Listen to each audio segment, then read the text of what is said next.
Hello everyone, this is part 4 of What If Naruto Passed the Genin test, and I hope you guys enjoy this video and to like, to subscribe, to share, and check out the playlist, to see more comment down below. Now let's start the intro.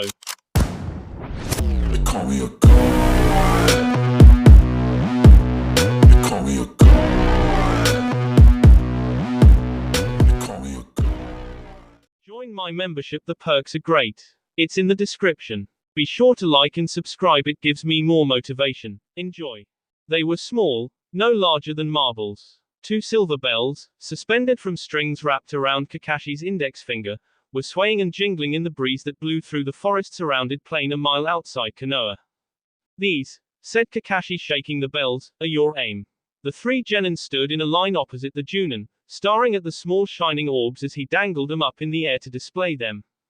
"The whole extent of your test today is to take these from me at any cost. I don't care how you do it, but if you manage to get one, you pass and get to move on to be a true ninja. If you are unsuccessful and don't get one by noon, you fail." "What do you mean, fail?" asked Sakura hesitantly. "I mean," Kakashi said serpentinely, "that you will be stripped of the title ninja, and made unable to ever attain it again. And let me tell you that no one has ever passed this test before." Kakashi took out an orange book and began reading a page roughly 1/3 of the way from the end. "You can't do that," shouted Naruto, "we worked hard to get this far. You can't just tell us it was all for nothing." Sasuke nodded. "There are only 2 bells, meaning one of us is guaranteed to fail and never be a ninja." "Naruto's right, you have no authority to say that." "I do, and I just used it," chuckled Kakashi, not looking up from the book. "You have exactly 90 minutes. I suggest you get." Sasuke wasted no time, and leapt at Kakashi like a lion. The raven-haired genin completed a series of hand seals inhumanely fast, and pressed 2 fingers to his lips.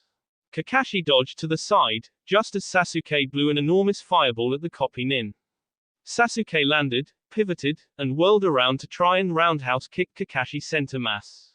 The Junin caught his foot and spun, throwing Sasuke face first into the dirt. "Kage Bunshin no Jutsu," shouted Naruto, suddenly creating a dozen clones of himself, each one with the 2 wakizashi drawn and ready to fight. Kakashi, though still off guard from the ferocity of Sasuke's attack, easily maintained his ground as the Narutos charged, and Sasuke staggered to his feet.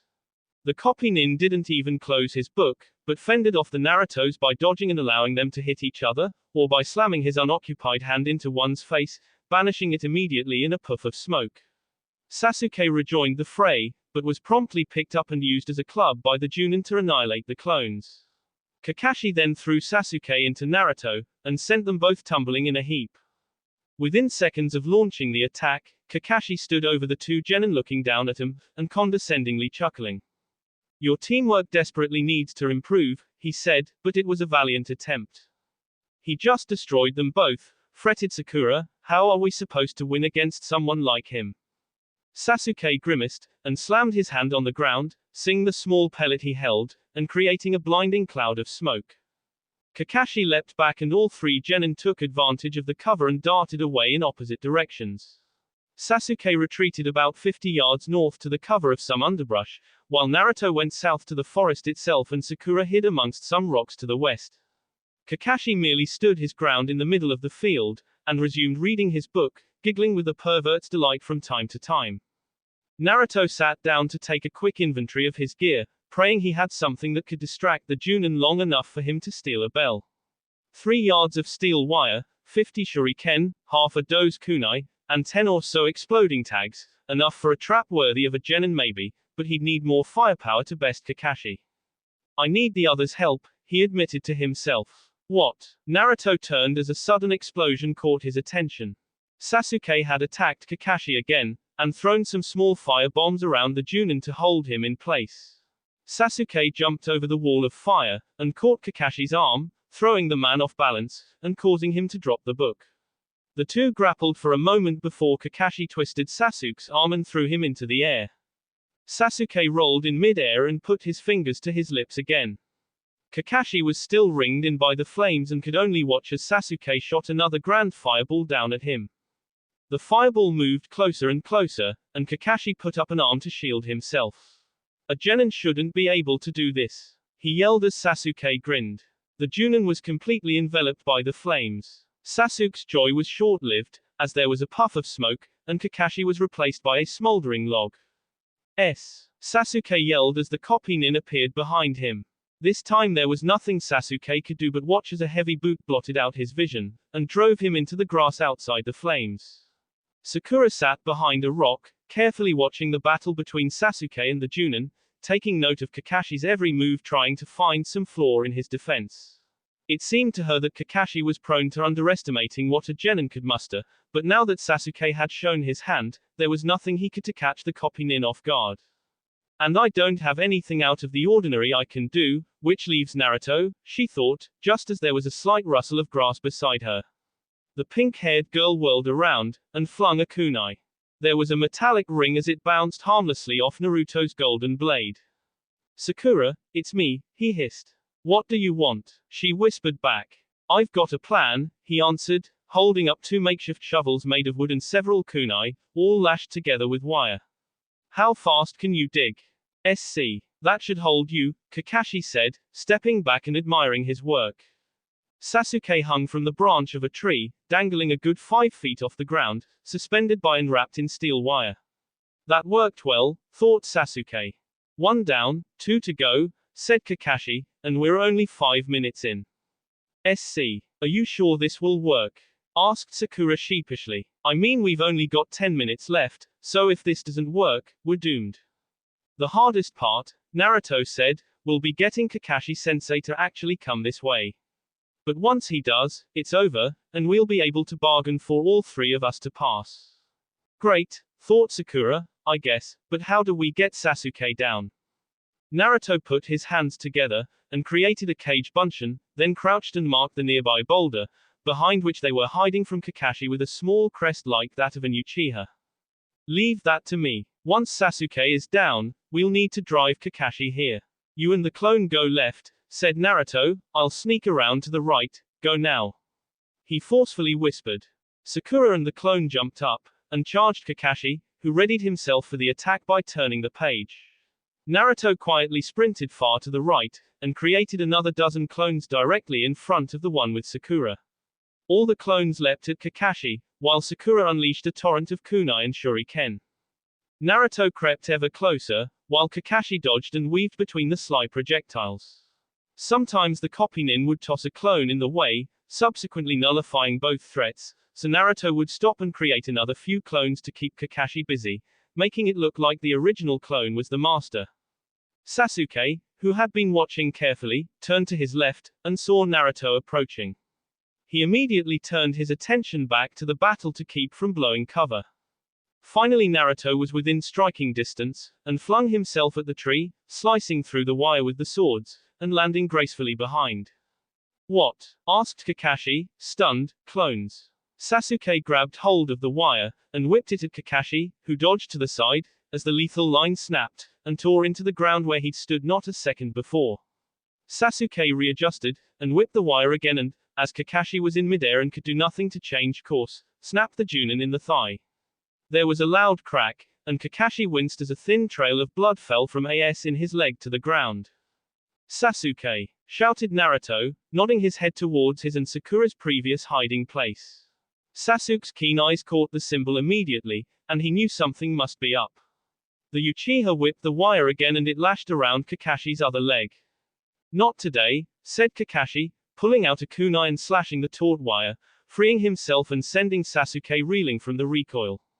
Naruto charged, and slashed at Kakashi with his left wakizashi, pouring all of his strength into the blow. The Junin blocked the blade, but jumped back as a blue spark leapt between the blades. It was apparently harmless, but Kakashi was unsure what to make of it. They're likely to be the conduit for some sly jutsu, thought Kakashi. Naruto, not hesitating, angled himself opposite Kakashi in the trap, and charged again. This time Kakashi fought with both hands. He drew another kunai, and fended off all of Naruto's attacks, but couldn't find an effective opening to strike back that wouldn't be a fatal blow, so he didn't strike out for a real blow at all.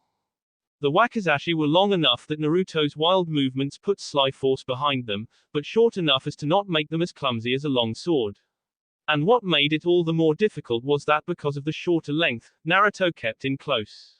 Kakashi's long arms, even with the short kunai, had trouble maneuvering to match the awkward distance between himself and the genin, meaning that even an amateur like Naruto was a dangerous opponent. What gave Kakashi a definite edge, however, was that whatever gift the blades held, Naruto seemingly didn't know how to activate, and there was nothing more than a blue or golden flash every time the blades met. Enough games, said Kakashi, ducking under a blow and wheeling around, and planting his foot in Naruto's chest. The genin flew backwards, and rolled to a stop in the dust. Sasuke roared and jumped at Kakashi, taking the chance to attack, whereas before he would have been cut to bits. The copy nin was mere yards from the trap, and Sasuke held nothing back, blowing fireballs, lashing out with kunai, throwing firebombs, some to guide Kakashi, but most randomly to mask the purpose of the few aimed ones, and praying the Junin wouldn't notice Sakura letting out her last remaining lengths of wire. Naruto looked up from his place in the dust, then smirked and disappeared in a puff of smoke. The two wakizashi tumbled and stuck solidly in the ground.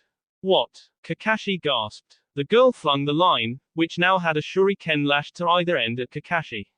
He jumped just in time to avoid the projectile. Naruto now! Bellowed Sasuke, and the blonde jumped from behind a rock, caught the line, tearing open his hand in the process, and whipped it at Kakashi, who was again in midair. The line thrashed around Kakashi's leg, and the shuriken embedded in his calf, holding tight. Naruto jerked down, and Kakashi crashed through the camouflaged netting in front of the marked rock, and tumbled into a pit about 10 feet deep, 4 feet in diameter, and lined with no less than 20 explosive tags. The copy nin stood up and looked around, then reached up and started to adjust his forehead protector, but hesitated and rather put both hands at his sides. The three genin walked up and lined the edge of the pit, and looked down on the Junin. Do we pass? Asked Sakura haughtily. You still don't have either, Bell, said Kakashi coolly, and you have less than a minute to go. Naruto squatted down, holding out a small stick. Sasuke, if you would please, said Naruto. Sasuke grinned and blew a small stream of fire and lit the end of the stick on fire. We'll make you a deal, Kakashi-sensei, said the blonde. You let all three of us pass, and I won't blow you to straight to Suna. Kakashi looked around for a second, noting that the tags were very real, and ready to detonate at the slightest provocation. These kids are good, he thought, and not just smart, but brutal. I would never have seen this coming. Kakashi reached to his side, snapped the bells off his belt, and tossed them up to ground level. You pass, he said, all three of you. Thank you, said Naruto, catching the bells. He took one in each hand, and held one out to each of the other genin. How's that for endangering the mission? Sasuke and Sakura were completely silent, and Sakura swallowed hard, but each took a bell out of Naruto's hands, then the three of them stood up, and took a step back. Kakashi jumped out of the pit, landing solidly in front of Sakura. Sasuke and Naruto gathered around at Kakashi's bidding, and he put a hand on the boy's shoulders. Well done, great job, he said, smiling through his mask. You pass with flying colors, good teamwork, advanced individual SKS, I was thoroughly impressed. The three genin smiled, even Sasuke grinned and looked down at the ground. How about we go to the beef bowl? Asked Kakashi, my treat. Sure, answered Sakura, while Sasuke nodded and said, why not? Naruto however shook his head, and declined. I actually had things I wanted to do today, he said, but thanks for the offer, I appreciate it. Alright, said Kakashi, but be at the Hokage's office tomorrow morning at 9. We're taking a group photo, and checking in to see if we've been assigned any missions. Right, said Naruto, turning and running back towards Konoha, grabbing and sheathing his wakizashi along the way. I'll see you all there. SC. Naruto arrived back at the Yamanaka's at 10 till 1, and went in. Inside it was as warm and bright as always, with the scent of sweet flowers permeating the air. Anybody home? Naruto asked, closing the door behind him. In the kitchen, Mrs. Yamanaka called back. Naruto walked in, to find her sitting at the kitchen table, working with a small flower with an unopened purple bud. She was carefully examining the bud with a magnifying glass. What's that? He asked. She sat down the tool, and looked up at him, smiling as always. This, she began, is a flower I don't know the name of. I found it while I was wandering north of the river, and brought it home. There doesn't seem to be anything particularly special about it, but we can't tell for sure till it blooms. When will that be? He asked. I don't know, but it should be soon, given that the stalk looks mature. How'd the test go? It was great, Naruto answered happily, and I'm glad you and Ino made me eat something. She chuckled, I thought you would be. Ino is in the garden if you wanted to tell her how it went. Naruto said thank you, and went to the mahogany door in the living room. He opened it and stepped into the new territory of the Yamanaka's indoor garden. It was rather small, not much larger than a normal house, but dense with all kinds of foliage that basked in the light let in by numerous windows and skylights. Ino sat in the middle with her back to him, tending the shoots of some orange and pink roses. He hopped over to her and she turned and smiled as he approached. Good afternoon, he said warmly, I thought you had a mission. I did, said Ino setting down her tools and standing up, but Asuma-sensei said the situation suddenly got really bad and he had to cancel it. That's too bad, I'm sorry. Ino smiled, don't be, she said, it's not really anything to complain about. But how did your test go? It was awesome. And I'm really glad I ate. Naruto laughed, and Ino giggled a little. I thought you would be, she said, echoing her mother. Hey Naruto stammered a bit, do you want to go get dinner later? Ino playfully seed her head at him. I'd love to, she said, dinner sounds great, but you choose the place. Would you like to help me out here in the meantime? Naruto beamed and eagerly accepted. Ino held out a small hand rake, and they knelt down by the roses, immediately lost in a conversation about flowers, herbs, and of course, ramen. It was just before dawn, and Konoha was quiet. Naruto lay peacefully sleeping on the mildly angled rooftop of the Yamanaka abode, dreaming of the day he was to become Hokage, while a few feet to his left, Ino dozed tranquilly, an empty box of Ichiraku ramen between them. Dinner the previous night had consisted of chicken-flavored ramen shared by the two Genin and Mrs. Yamanaka, as the trio sat out into the early morning hours stargazing and talking about nothing in particular. Amy had gotten lost in the telling of a story about her mother's role in the wars, and didn't realize both of her listeners had dozed off, until both were soundly asleep. As the sun rose over the tree line, Naruto rolled over and woke up. He grudgingly sat up and stretched, then looked around, taking a moment to remember exactly where he had fallen asleep that night.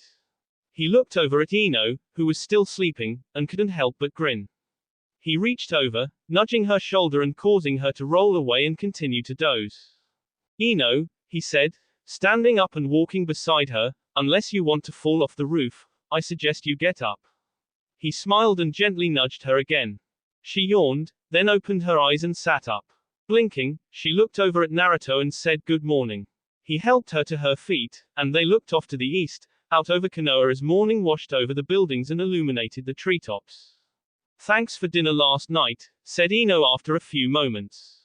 My pleasure, he responded, glancing over and grinning. Ino stood up, and they both crawled inside through the window to the second-floor hall, well, more of a room than a hall. It had a window on the north wall, stairs opposite the window led to the main floor, and on either wall in between there were doors that lead to either Ino's or Mrs. Yamanaka's room. They went downstairs and into the kitchen, where there were 2 plates stacked high with vegetables and fruits, and a note. Naruto picked it up, then read it over. Your mom went to the store and out to run a bunch of errands, he said, handing her the note, and said she'd be back around 10. Well, what do you want to do till then? Asked Ino. I was thinking I'd go to the Hokage's office a little early. I need to be there at 9 anyway. Naruto sat down in front of one of the plates, and Ino did the same. They both started to eat, and Ino asked how the test the day before had gone. As was his custom, Naruto immediately launched into a somewhat romanticized but fairly accurate rendition of the events leading up to his team trapping Kakashi in the pit. Ino sat and listened, occasionally making comments, or nodding along. It was incredible, exclaimed Naruto. Sakura threw the wire right to me and I caught it, then whipped Kakashi-sensei in the leg and slammed him into the hole. And I was all like, so do we pass? And Kakashi-sensei didn't want us to at first, but as soon as Sasuke and I threatened to blow him up, he tossed the bells up to us and said we win. It was great. Ino smiled widely, it sounds like you guys really pulled a fast one on him. That's awesome. Naruto nodded in agreement, then pushed the plate away and sat back in the chair. Ino got up and took both plates to the sink, and started rinsing them off. Naruto stood and walked up beside her, then took a dish towel and scrubbed his plate clean, while Ino washed hers under the faucet. Naruto took both, and dried them off with a clean rag, and set them back in the cupboard. Thanks, said Naruto before Ino could say anything. She grinned back, and looked past him at the clock. It was 2 till 8. Naruto turned around and glanced back. How about we both head out and see if Old Man Hokage has anything for us to do today? Asked Ino. Sounds good to me, said Naruto. SC. So what exactly do they do? Asked Ino, glancing at the sheathed wakizashi slung across Naruto's back as the pair of them walked down the street. What do? Those swords are wacky whatever. Momo said they would have some kind of power. You mentioned fighting Kakashi-san with them yesterday, but never talked about them doing anything special. Well, he began, they didn't really.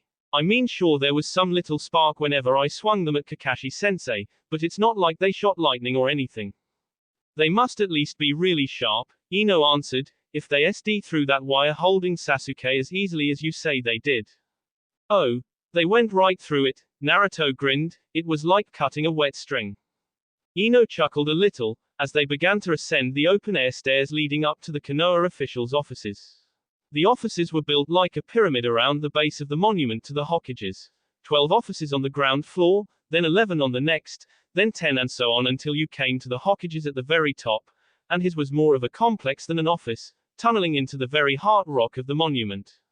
They reached the Hokage's floor and turned to corner, and nearly barreled into Kiba, Shino, Hinata, and Kurenai. Oh, watch where, Ino began to say, until Naruto elbowed her side just a little, I mean pardon us. She put an arm up behind her head, and tried to look friendly and innocent. Hinata, upon glimpsing Naruto, nearly fainted and promptly began to twiddle her index fingers around one another. Kiba crossed his arms, adopting a hostile demeanor, while Shino just stood by apathetically. Sorry about that, said Kurenai, what are the two of you doing here so early? And without your teams? Naruto stepped forward. We just decided to go for a walk, he said confidently, get here a little early and see what our missions would be today. Kurenai grinned. You might as well follow us. It'd save you a trip to the office. What do you mean? Naruto, said a familiar voice from behind the two blonde genin. Naruto turned around, to be met by Kakashi, who was walking up the way and putting away an orange book. What are you doing here this early? Asked the copy nin. Naruto just sighed. No matter really, said Kakashi, maybe we should go and see the Hokage together, eh? No need, said Kurenai, our teams are going on a joint peacekeeping mission. She held up a manila envelope and playfully tossed it at Kakashi as she would a shuriken. He caught it out of the air, and opened it up. I got them from Sarutobi's aide while he was out to breakfast. Well, I guess there's no need to bother picking up the mission specs, he replied after a brief review of the contents, making sure the papers had the Hokage's official seal. Naruto, walk Muz Yamanaka home, then come to the west gate and meet up with Sasuke, Sakura and myself. We'll take the mission from there. This was a bit of a waste of time, thought Naruto, he would have just come to get me anyway. He then looked over at Ino. Maybe not a total waste of time, he grinned. Naruto and Ino nodded, then turned around and descended the stairs. Neither of them said a word till they were just a block away from Ino's house, when she turned to him. I guess this means dinner on me is out of the question, she said. Her tone was cheery, but there was a sense of discouragement in her voice. I guess so, said Naruto, matching her happy tone, but not being able to hide the same disappointment. But when I get back, I'd love you to take you up on your offer. What was that? Asked Ino, not entirely sure what she heard. I said I'd love to take you up on your offer when I get back, said Naruto, blushing wildly. Me too, she said, fumbling for what to say, and not really knowing what to think. They stopped in front of her door, and stood opposite each other, not speaking, and not really thinking about anything to say. He stared across at her, not entirely certain what he was thinking, but knowing it had something to do with how he loved how her eyes seemed to shimmer whenever she smiled. Ino on the other hand was just now beginning to notice how dazzlingly blue Naruto's eyes were. The end result was that they simply stood there for minutes on end in a comfortable silence. Naruto was the first to shake himself out of the dreaminess he'd slipped into, and take a step back. I need to get going, he said.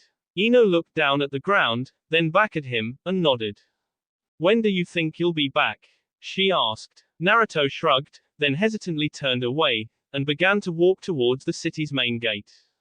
Ino stood on the doorstep and watched as he left. For the first time in a long time, she was genuinely confused. On the one hand, she knew that he had to go and that it was his responsibility, but on the other she felt almost betrayed that he'd rather go than stay and have dinner with her.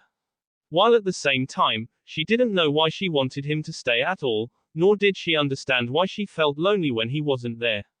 She knew he made for good company, but after spending several days with him, her mind was a jumbled mess as she tried to sort through her thoughts and separate them out from her feelings, all while watching Naruto leave, and trying to come to grips with the fact that she missed him and he wasn't even gone yet. She slowly slipped into a daze, and it wasn't until Naruto turned a corner, and disappeared after a quick glance back and a wave, that she realized that she really did miss him already. What's wrong with me? She wondered, opening the door and stepping inside. What am I thinking, and why can't I get him out of my head? It's called caring for someone, answered her mother's voice from the couch. Ino lurched and whirled around, ready to strike. She had recognized the voice, but it so violently jerked her from her thoughts that she momentarily forgot what was going on around her, and almost didn't know it was her mother sitting on the couch. I recognize that look, said Mrs. Yamanaka warmly. Ino withered from shock, but quickly recovered and went to sit by her mother. I'm confused, said the girl after a moment's pause. You're wondering why you can't stop thinking about Naruto, right? Ino nodded. How did she know? You're not the only one your father taught to read minds, laughed Mrs. Yamanaka. You've been reading my mind? Asked Ino, drawing back and suddenly hurt by the invasion of her privacy. No dear, said her mother smiling.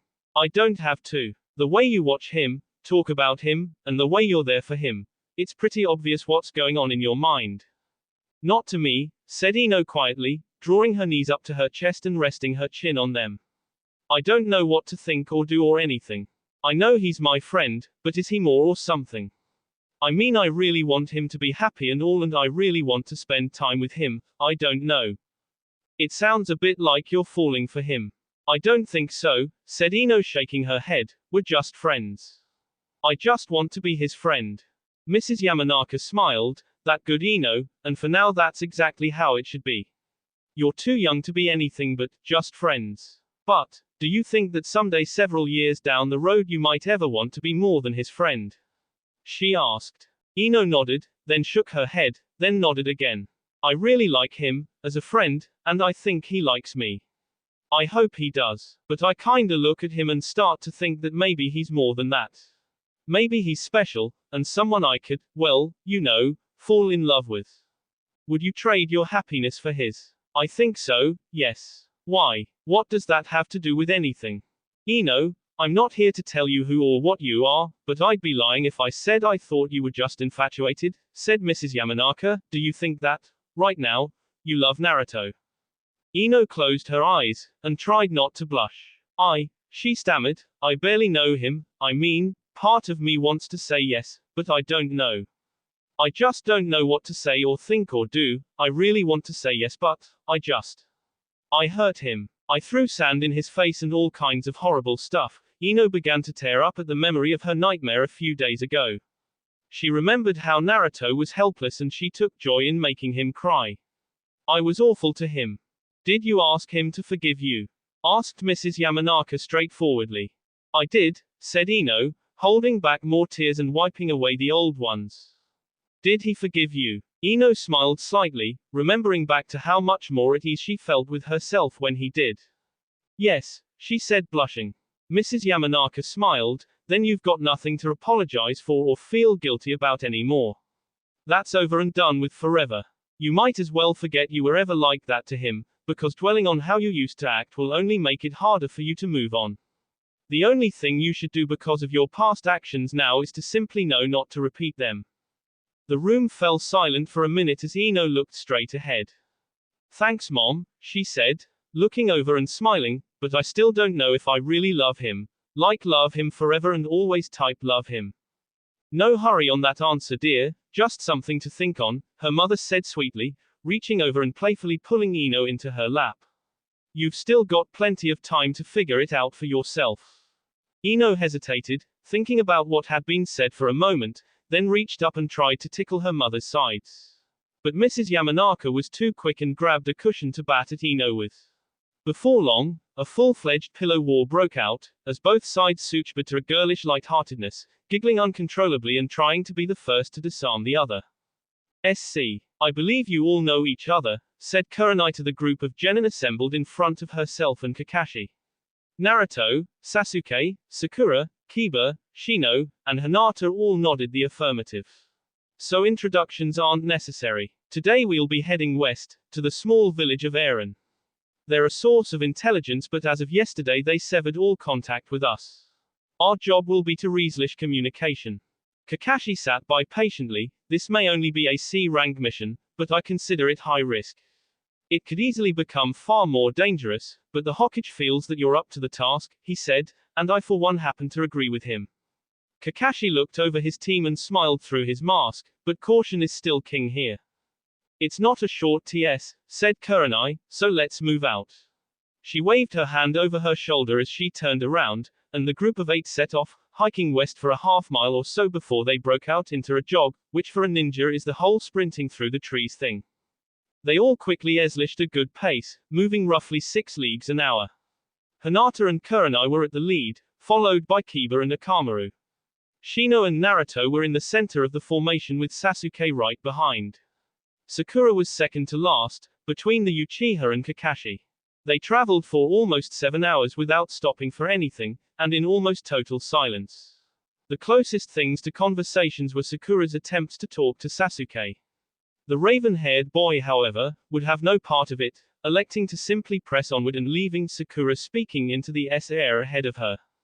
Once or twice they changed directions at Kurenai's discretion, or upon warning from Hinata that there was someone ahead on the ground. When they finally stopped to rest high up in the trees on branches that were still large enough for several people to sit on, it was almost 5. Kakashi and Kurenai stood off together, muttering quietly. The genin on the other hand all lay stretched out or sitting against the massive trunks. The trees they occupied were dense, screening out most of the light from above, but remained well lit however, due to their being on the edge of an open grove. Kiba pulled a small rice cake out of his pouch and began to munch on it, while Akamaru slept on the boy's head. Shino ate a piece of fruit he plucked from the tree and Sasuke sat down to enjoy a bit of seed cake. Naruto sat back against the tree, watching the others eat, and feeling quite hungry himself. He'd stopped at a stand to buy some food before they left Konoha, but had eaten the rations almost 2 hours ago as they traveled. Naruto? Asked a timid voice beside the blonde. He nearly jumped, despite that it was just Hinata, because she had been so quiet. Don't do that, he gasped, trying to catch his breath. Are you trying to give me a heart attack? He was smiling now, and joking around, but Hinata buried her chin in her jacket and pulled her knees up to her chest. I'm sorry, she said, stammering to get the words out. I just saw you sitting over here and thought you might be hungry. Refusing to make eye contact, Hinata pulled a large rice ball wrapped in plastic out of one of her pockets and offered it to him. That's awfully nice of you, but I wouldn't want to take your lunch from you. He said. It's all right, she said, setting the rice ball between them, and producing another from the opposite pocket. I brought several, more than enough for the 2 of us in fact, and, she trailed off, looking in his general direction, but still not making eye contact. Naruto looked off behind him, wondering what Hinata was looking at, and thinking there must be something back there. But when he was convinced there wasn't, he turned back and took the rice ball she offered. Thanks very much, he said, beaming and unwrapping it. I'm starving. You're welcome, she said shyly. There's plenty more, so if you finish that one, she cut off, as Naruto reached out grinning, asking for another. She stammered for a second, then quickly reached another coat and pulled out a third, then handed it to him. Thanks Hinata, he said, you're a real pal. It's my pleasure, Naruto-kun, she said, smiling weakly and looking off as he devoured the treat. I'm glad you like them. Like them, he said playfully, they're great. They've got my favorite seasoning in them. Hinata just nodded, wanting to tell him she made them specifically for him, but fearing that might suddenly spoil the taste she kept silent, and nibbled on one herself. Sakura sat a ways off and watched as Naruto and Hinata ate, resenting the fact that she was sharing with him. I don't get it, she thought he's never done anything but be a complete idiot and a loudmouth. He's never given her any reason to like him, but she does. Her problem was probably related to her own lack of a meal. How far are we from Eren? Sakura called out to Kakashi. The copy nin turned and glared at her as if to say chastise her for being so noisy, then nodded over his shoulder. Come see for yourself. All the genin got up, and hopped over to the branch nearest the end of the tree and looked out. The grove was beautiful, with a small brook running across one end, but there were no signs of human life there. Welcome to Eren, said Kurenai. Everyone was silent. There's nothing here, said Kiba. Not on the surface, said Kakashi, before he leapt between the trees down to the ground. The other 7 followed his lead and together they all walked out into the grove. It was much larger than it seemed from so high up. Eren is underground, explained the copy nin. It was originally a safe house Konoha set up decades ago, but when iron ore was discovered there, many people from Konoha quickly moved out here to make their fortune, until it was large enough that it formed its own city. Didn't that upset the Hokage? Asked Sakura. The third didn't really appreciate it, but knew it wasn't worth an insurrection, so he just let it go. As a form of tribute, the people of Eren however proclaimed their loyalty to Konoha, and declared themselves the rulers of this territory for Konoha. For years they would send out spies and rangers to patrol the wilderness, and every day their chief of police would prepare a report on the surrounding area to be sent to the Hokage, via a courier nin. It was rarely useful until the wars, but then the information they provided on a daily basis became invaluable. So when the reports didn't come the other day, it made the Hokage wonder what happened, said Sasuke. Exactly, replied Kurenai. Odds are it's nothing, but even so. It still looks good if we send a sizable force to ensure that our allies are all right. So we're at this for politics? Asked Sakura. This is really just a waste of time. You're getting paid for it, said Shino calmly. I wouldn't complain. The whole group chuckled as Kakashi stopped them in front of an unsuspicious mound of grass. He knelt down and pulled up the grass like a blanket, exposing a shallow metal dome, which he lifted up and moved aside, revealing a tunnel. Kakashi jumped down, and Kurenai waited as the others went down one by one. She then slid the lid back in place as she herself jumped down. The tunnel the group found themselves in was long and dark, lit only by the dim glow of shimmering orbs the size of a head. The orbs were hung from the walls at seemingly random intervals, but after a certain distance, were absent entirely, leaving a threshold of blackness. They walked down 2 by 2 up to the edge of the light, as the passage was wide enough only for a pair at a time. Odd, said Kurenai. I've been here on several occasions, and each time there were guards at this entrance. Hello, shouted Kakashi down the hall, startling the others. We are emissaries of Konoha seeking an Orzense. Is anyone here? No response. Kakashi walked calmly to the front of the group, and stooped next to Hinata while Kurenai walked to the back and drew a kunai from underneath her dress.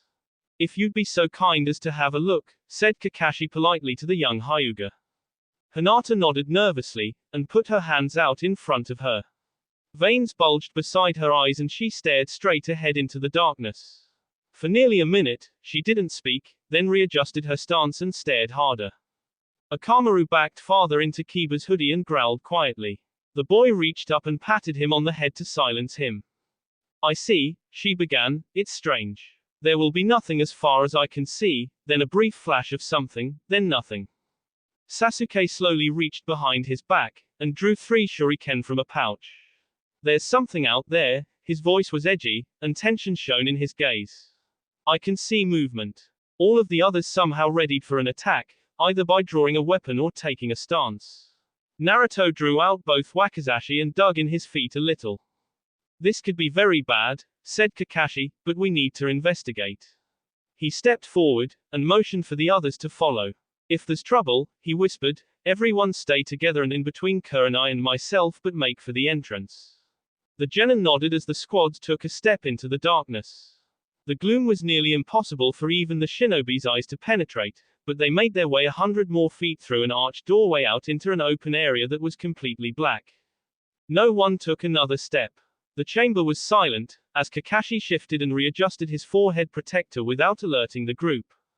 A trap, he yelled, Genjutsu. Retreat. Kurenai slapped her hands together. Kai, she shouted, and a wave of transparent chakra undulated out from her, rolling the darkness back like a blanket, revealing the stone entry room, well lit by dozens of lanterns, and occupied by no less than a dozen figures robed in black with cowls over their faces. Assassins, shouted Kakashi, full bar, but before he could finish, 3 more of the figures simply appeared in front of the exit, each brandishing wickedly curved kunai in each hand.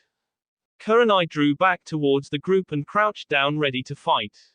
She prepared to throw the weapon, but before she could even think to move, a chill shot through her and she couldn't move. She struggled desperately to break the genjutsu holding her frozen only to discover that it was no illusion, but some block in her mind. "K him!" shouted one of the assassins in a metallic voice. The room erupted into utter chaos. Kunai and shuriken flew through the air. 4 of the assassins leapt at Kakashi, who dodged to the side, and drove his open hand into one of their TS, filling the room with a loud crack as the body fell to the ground, limp. Naruto was swept up in the horror and action. He watched as one of the robed figures engaged Sasuke, who charged in close and fought back with taijutsu and small fire jutsu. Akamaru jumped from Kiba and bit into the tea of one of the attackers, catching him completely off guard and spinning out his larynx. Kiba was hit from behind with a shuriken that caught him between the shoulders. He turned to attack, but was struck heavily across the face with an iron-clad fist that knocked him to the ground. He didn't get up. Akamaru, however, was relentless, sinking his bloody fangs into any assassin that came close to his master. There was a loud blast as Sakura threw an explosive tag on the ground in front of her to provide a distraction for the 2 assassins who had attacked her, and she retreated to Kakashi's side as he buried his dagger into an assassin's chest. The whistling of projectiles as they flew through the air was a constant, as was the sting of being nicked by one that had barely missed, or that was nearly dodged. Naruto whirled around, just in time to block a claw-like weapon swung at his head, but he wasn't fast enough to stop the boot that followed. It blotted out his vision and sent him tumbling across the room. Naruto came to a stop but immediately rolled out of the way as a spiked boot crashed into the ground and missed him by the width of a hair. The boot's owner, having thrown his last shuriken, joined the first attacker, the one with the claw, and together they engaged Naruto from both sides. The young blonde thought he was done for, when suddenly one of the attackers fell to the ground and began to writhe around, screaming out and retching. Naruto didn't have time to watch, as the other assassin suffered no such fate, but continued to attack. He did, however, notice blood streaming from the afflicted man's robe until he was silent and motionless, as a countless number of ants vacated the carcass. The assassin with the claws struck again with inhuman strength, but recoiled, as Naruto made an X with his swords, and blocked the blow. The assassin wrenched his blade from the trap, but stumbled as Naruto made no effort to keep him motionless. The Genin did, however, rush in and slash at where it looked like his T should have been. The blade passed through easily, splitting the cloth on both ends of the cowl and passing through F and bone. The assassin fell backwards as his head, shrouded in the mask, tumbled from his shoulders and landed on the ground. The truncated cadaver fell in an unceremonious heap, as blood pulsed out of the N as the heart beat erratically for a second, then went still. Naruto was left with no time to think, but turned and saw Shino, who was busy casting flies into the faces of 2 assassins, being approached from behind by a third. The blonde quickly drew a shuriken, and flung it with all his might at the attacker, who turned and blocked. Naruto charged forward, knocking the blade swung at him aside, and jabbing his own weapon into the face of his foe, sending a shower of blood out the back, and drenching his own hand. Shino turned only long enough to nod and smile to Naruto, before spinning to roundhouse kick an assassin in the gut. Kage Bunshin no Jutsu, shouted Naruto, summoning 3 clones to face the 2 assassins who had just rushed in through the entryway. Hinata, seeing Kurenai's plight, focused intently on seeking out the source of the jutsu, only to see a thin and wispy cord of energy visible only to the Byakugan running from her sensei's forehead, to the forehead of a stationary assassin. Not holy chakra, she thought, but some other kind of mental energy. "I told you to attack only the vessel," shouted the assassin with the strange energy cord. "K him now." All of the assassin immediately abandoned the current fight, and rushed at Naruto, who was quickly overwhelmed. For some though, like those who turned their back on Kakashi who was fighting with both eyes, it cost them their heads. The assassin fighting with Sakura simply brushed her aside and slammed his fist on her head, toppling her to the ground, and dug one of her shuriken out of his side. Naruto couldn't keep up. He was hacking and swinging wildly, creating a clone as soon as one was destroyed, but he was still slowly being taken apart blow by blow. Now assassins were streaming in from the entrance, and many were armed not only with swords and claws, but began to cast jutsus. Sasuke fell victim to an explosive attack that set him against the wall, and knocked him out while Hinata flashed blue, and was suddenly blown to the ground in a flash of light. Kurenai jerked, shattering the mental block and the assassin paralyzing her staggered back. Immediately she appeared in front of him, and slammed her fist into his face, then jabbed his stomach with a kunai. He fell back and lay still, leaving her free to bound off to Naruto's aid. Kakashi dispatched the last assassin in his way, and rushed to bludgeon the enemy nearest him with a knife through the heart. In a matter of seconds, the two Genin, with minor help from Naruto and Shino, who were the last two Genin standing, had cut down every assassin in the room. 30 motionless, shrouded boss lay scattered throughout the room. Kiba struggled over his feet, rubbing his head, and Hinata pushed the body of an adversary off of her. Sasuke groaned but didn't get up, while Sakura stood on her feet, clenching her eyes shut and holding her aching head.